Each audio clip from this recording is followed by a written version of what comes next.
have to pay rent, we have to pay our taxes and our insurance. A lot of our staff haven't had a job in 6 months. A lot of people in America are hurting, but as an industry as a whole, the live music atmosphere, it's not working right now. We've had 2 rounds of layoffs since COVID. We let all of the event staff go, all the part-time folks, all of your bartenders, your kitchen, your security, any of your event staff, backstage, all those folks we had to let go there before April 1st.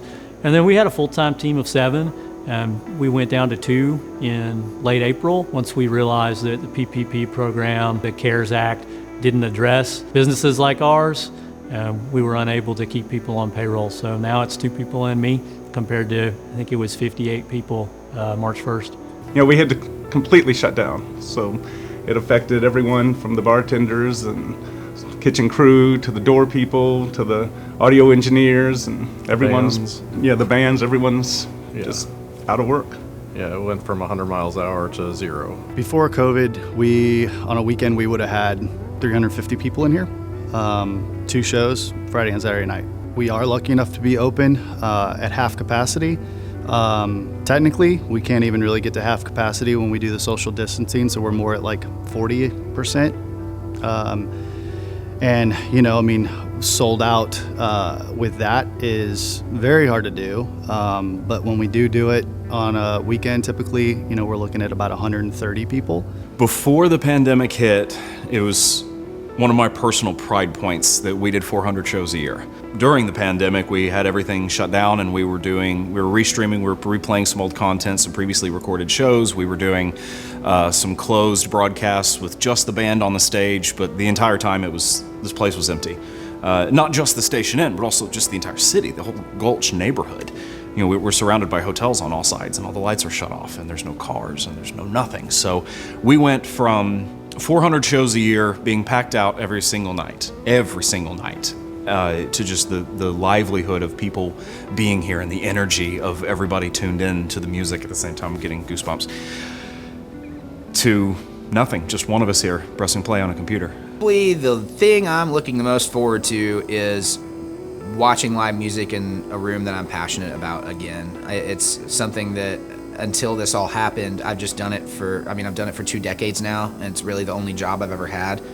And it's wild that it's been so long since I've had that opportunity. So to be able to see a really loud rock and roll show on this particular stage again is something with people that can enjoy it and come together.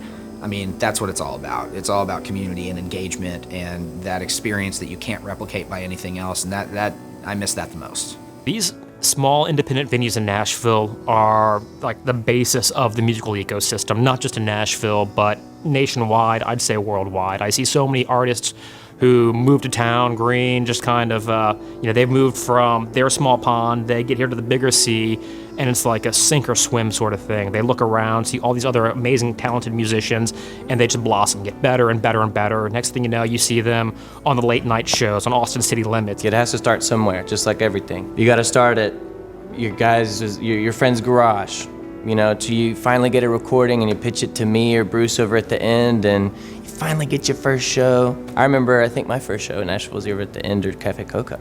And you finally get it. You finally get to play at the East Room, and then you have this, reputation around town. You have, look, see, I did it. And you can show these other venues, I did it. Like Mercy Lounge, I can rock it out if you give me a chance.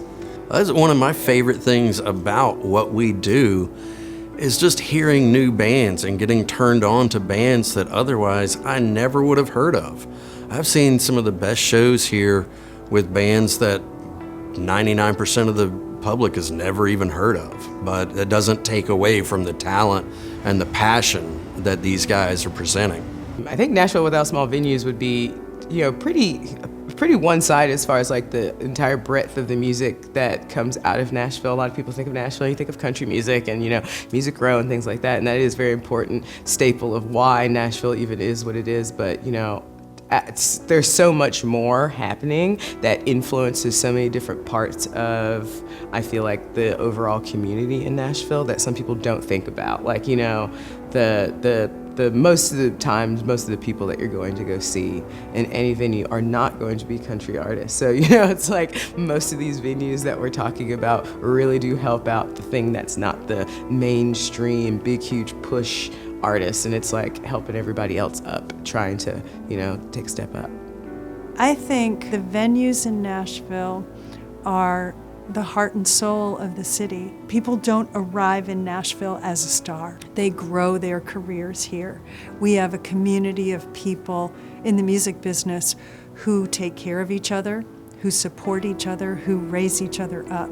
I don't think there's any other city in the world that has that kind of community. And the venues are extremely important to developing that community, supporting that community, and to allowing the folks who are not in the industry to have a connection with the city that I think is unmistakable. Everybody starts out in a small place like this. Paramore started out here. They eventually wound up playing Bridgestone Arena. Drive-By Trucker started out here. The White Stripes played here. Everybody, all these bands that eventually play Bridgestone Arena or even Nissan Stadium, even the Rolling Stones and the Beatles all started out at a small venue like the Inn. For somebody who's never been to or is unfamiliar with these small venues, these are the building blocks where your superstars hone their craft. We had Adele right before she blew up. We had Katy Perry right before she blew up. We had, just Chris Stapleton. Nashville's 15 independent music venues are that ground level, that foundation level that everything is built up from. Nobody plays Bridgestone unless they started in a small venue. Local Nashville music venues need your help. Two Rivers Ford and Music Venue Alliance Nashville are teaming up to make sure that no independent music venue has to close its doors permanently due to COVID-19. If you buy this t-shirt, you help all the local venues in Nashville get a little bit of money to pay the bills. 100% of the profits from this awesome t-shirt go directly to Nashville's independent music venues. This t-shirt could mean everything to all of us venues. It is not only a fabulous design and so supported by Two Rivers Ford, but by you guys too. This can keep Nashville's music playing. Help us drive the music. Go to drivethemusicnashville.com And help save live music.